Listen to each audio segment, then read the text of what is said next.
So where does it start? Imagine you are in a time machine. The space your machine currently occupies is the present. Behind you is the past, and directly in front of you is the future. As you look outward, you see in front of you a massive windshield of life representing the future opportunities, abundance mentality, possibilities, success, achievement, solutions, calibrations, partnerships, constructive imprints, and influences. Upward to the right of the windshield would be a small rearview mirror representing your past. Experiences, pity, blame, jealousy, revenge, cynicism, what was or could have been, challenges that you've encountered, and the negative imprints, influences, and those people from your past. Interestingly, most people's rearview mirror images are overwhelmingly negative and continuously stimulate a defeating internal conversation. Even more amazing is that the rearview mirror represents only about 3% of that windshield space. Yet it is the area upon which most of us fixate. Do you find yourself engaging in conversations of disparity or negativity as you view your past? Do you ever think about how that conversation just gains emotional momentum? Chances are that during these times you already have or are pushing away positive imprints. Positive imprints like people, choices, opportunities, and so on. This is when the detrimental rearview mirror self-talk consumes you. To make matters even worse, this is also a place where misery loves company, as they say, and you typically attract others like you until you have an army of bitterness. Now, reflect on how this imprints your trajectory code. How has it influenced, and how will it continue to influence your trajectory directions?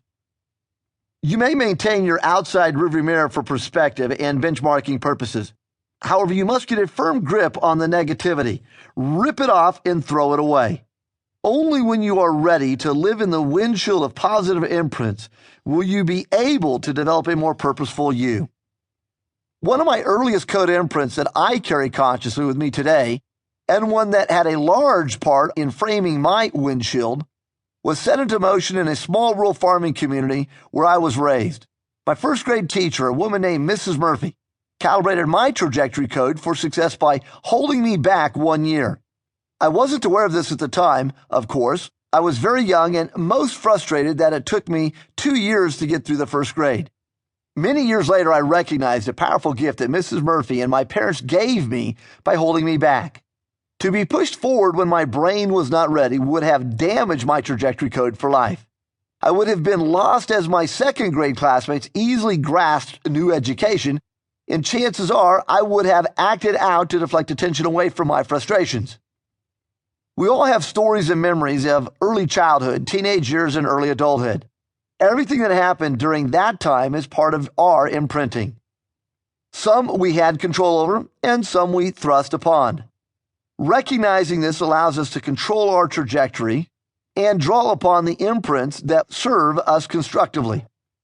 Manage these imprints and do not allow them to unwittingly dictate your future trajectory. Learn how to also not become a victim to them and allow negative imprints to become your excuse for not accelerating towards successful point C attainment. This is how you enrich your trajectory code and new imprints to further strengthen your aim and the lines you follow. These examples and stories may have activated your subconscious voices or emotions. So let's add to that dialogue and start to unlock these secrets to a trajectory code that enables you to achieve the greatness within. The best place to start is by developing an understanding of how your own trajectory code DNA imprint influences your trajectory code. And we do this by taking an inventory. The early years are where we start. No matter what your age is, there are people that have had an influence on who we are and how we see ourselves. Some may still occupy unconscious and conscious space in your mind. Some may still be alive and with you. Others may have long since passed away, yet they can still influence how you see yourself in your own mind's eye.